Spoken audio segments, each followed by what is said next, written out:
Time is Running Out by Zombie Baller Creepypasta. I need to be extremely clear to you that this is real. There is nothing fabricated in what I am about to tell you.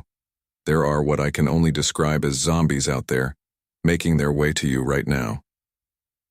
A few nights ago I saw a news story on my phone.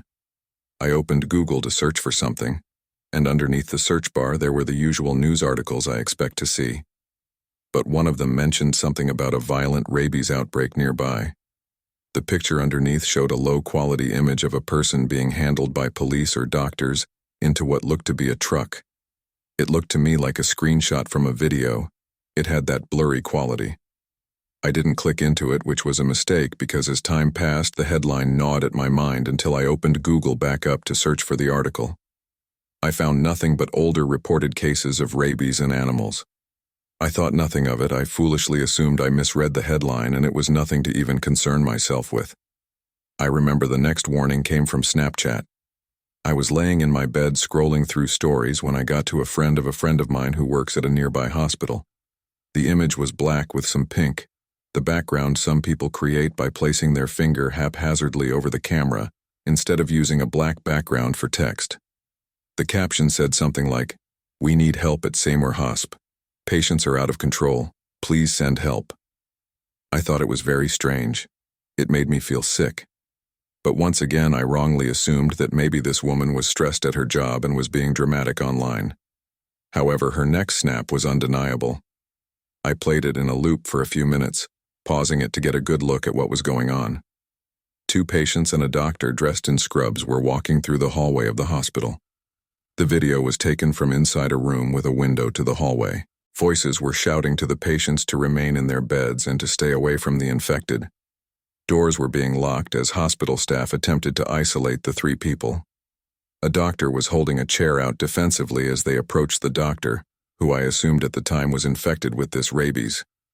The sick man lunged forward, attacking the chair and snarling like an animal, as a different member of staff ran up behind them with a needle which was injected into the neck. Then they ran quickly behind a door while the agitated man jumped to attack them. Mitts were lying on the floor, and one of the infected patients had restraints around their arms, which I presumed were once attached to a bed. The next video on the story showed two of the zombies fighting, ripping each other's skin off while doctors and patients watched from behind locked doors. Cops were standing in the distance. Perhaps they were assessing the situation before deciding what to do. However, that was the last story this friend of a friend had posted. I replied to the story, "What's going on?" I got no answer. I searched news pages for information, refreshing and refreshing until someone was talking about it. Everywhere I went, I had to keep checking the news, on the radio in the car, the TV at bars, on my phone. 2 days had passed until a news story was released about a rabies outbreak. They said it came from infected beef and it was nothing to worry about. It didn't look like nothing to worry about. People who were infected were breaking free from restraints and tearing each other's skin and hair off. Why was this not being reported? I saw a few people talk online, and sometimes I would pass people on the street, talking about what was really going on. My nephew went in with a fever, and we haven't seen him in days because the hospital is quarantined. Rumors went around about experiments being done at the hospital and abuse by doctors. The next day on my own street, I saw 3 police cars outside my neighbor's house. They were being rallied into the cars in handcuffs. What was strange was that they seemed to be arresting the children as well. The cops were wearing the equivalent of hazmat suits, full arm gloves and face masks, keeping their distance from the family. A cop actually knocked on my door and asked my relation to my neighbors. I said I didn't even know their names. He asked me invasive questions about how often I saw them and came into contact with them. I said I work from home and do not speak with those neighbors.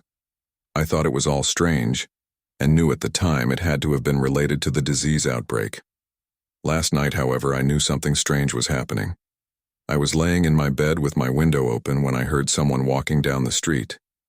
It is not unusual to hear this, but what was unusual was the slow pace at which they were stumbling down the path, and the strange noises they were making.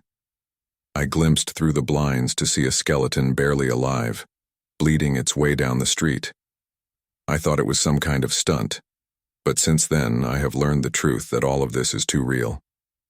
This was a person who was infected with this zombie disease, with their eyes hollowed out and only a skull remaining. Both hands were bone and blood leaked from under the loose skin onto the sidewalk. I thought about calling an ambulance, but I thought maybe someone else would do it. I was too captivated by the walking corpse. Once they faded from my view, I checked all of my socials. To my surprise, the mutual who worked at the hospital had posted again. "They are lying to you. Stay inside, don't go near them." This is true, as I have been watching from my home. Person after person try to help these poor souls, only to be attacked and ripped to pieces and end up as the same walking skeleton. Figures move slowly through my town now, and I am trapped inside. I keep refreshing the news, and there is nothing about this. How is there nothing? Someone has to report this zombie outbreak. Please listen to me. Tell everyone. Zombies are real. I have seen it with my own eyes. I don't know why they are covering this up. A million reasons come to mind, but please know I am telling you the truth, and please don't trust anyone. If you see someone who looks sick and like they need help, stay away, or you will end up like them and have your skin torn from muscle and bone while the infection begins to breed in your body. They are making their way to you with no warning. They bite and snarl and growl under their breath like animals. If a fight breaks out, run in the other direction. Stay safe. I'll pray for you if you pray for me.